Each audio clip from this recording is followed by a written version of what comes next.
First of all, thank you all. A greater message to Houston.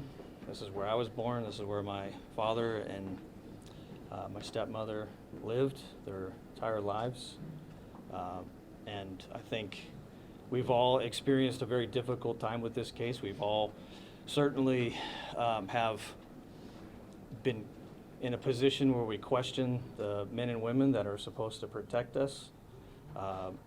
I think we can all find solace in knowing that we've found some closure and we've found some of the bad police officers and have set a precedence for moving forward for all law enforcement, that they will be held accountable if they are violating their citizens' civil rights and their, of course, ability to live peacefully. And I know my father would definitely have the message that he supports law enforcement because he knows 99% of them are definitely good. And we all commend all of them for that very difficult job. And I think ultimately there's a lot of good that will come out of this. We've clearly discovered a bunch of mishandling of police work, and we're going to make it better. I think moving forward, we're definitely going to get to see some improvement from law enforcement. But again, we're thankful for all of those law enforcement who do a good job and are honorable. We thank you for that. Ryan, do you feel like a heavy burden has finally been lifted off the family's chest of reputation? Yeah, sure. There's the burdens. It's been 5.5 years of waiting with little answer and with honestly with a heavy burden of my father's and my stepmother's name being tarnished as drug dealers, which they absolutely are not and never were. So I think there's some vindication, of course, to get that dark cloud lifted off of our family name. How would you like for them to be remembered? I know you talked a little bit about that in court, but we weren't able to. Sure, I'd love for them to be remembered for who they were. They were great people. I think the very obvious, as soon as this happened, the neighbors were the ones that blew this case right out of the water. Immediately, they all knew that they were not drug dealers. They all knew that they were good people. And you know, they were ill. They had illnesses. They had injuries, but they were making the best with what they had, and living their lives peacefully, happily, until this happened. And talk a little bit about your victim impact statement. Could you just repeat a little bit of what you said, especially the part I was interested in where you're asking for a public apology from Chief Acevedo? Can you talk about that? Yeah, there's definitely, when this first came out, we heard from a lot of public figures that accusing my father, Denis Tuttle and Nicholas Rhogena Nicholas, of being drug dealers, and they are not. And we would expect a public apology, exonerating them, and for their quick, uneducated verdicts on innocent civilians, good people. You made a request, and let me rephrase that. You provided an opportunity to the defendant to speak up at the very end, and he stayed silent. Did you anticipate that he might actually provide something to your family? I was certainly hopeful.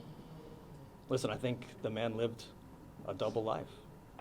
I think his family and friends knew a very different version of him in a professional setting. Clearly, he was not a professional, and he was a bad person. He's negatively impacted thousands of people's lives, including his own families and including mine, and giving him the chance to say something, to answer some questions, to give us some motive, closure.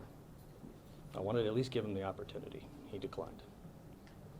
Houstonians have been asking me, but we never heard why. Why Reggie? Why Dennis? Did your families hear why? Not in this case, no. We still have questions. I What would say, questions? well, that's the big one. What is the motive?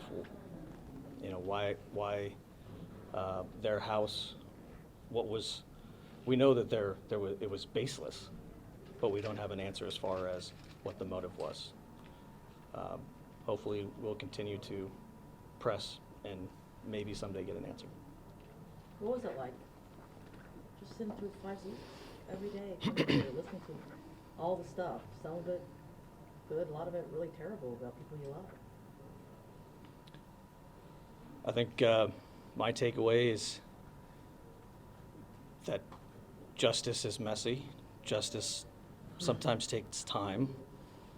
I think we hear about it in the media and movies, shows, but in the end, I have more faith than ever in our justice system, that there are people that are looking out, even when it comes to blue on blue, which has got to be probably one of the most difficult things for a state prosecutor. But you know, our country is formed on honorable people, and we have to sometimes make sure that they stay that way and hold them accountable.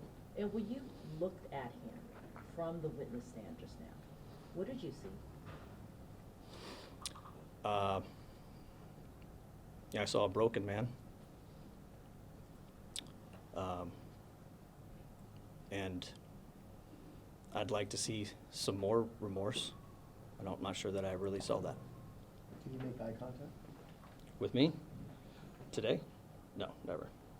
Why do you think 60 years is the correct sentence? 60 years, that's a life sentence for him. He's 61 years old, so you know, he took 2 lives.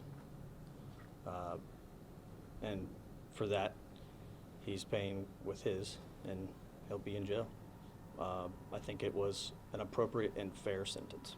And I know this is extremely difficult for you and your family. Is it even more difficult because he was a police officer? Yes, of course. I mean, it's him being a police officer. We have utmost faith in that, and anybody can be bad at their job, but this is malice. This is complete disregard, and it's ultimately a lack of leadership, and there was clearly an environment where this was allowed to happen, and that has to be corrected. And if it's happening in Houston, it's happening everywhere. And we have to set a precedence, and we have to make sure this stops.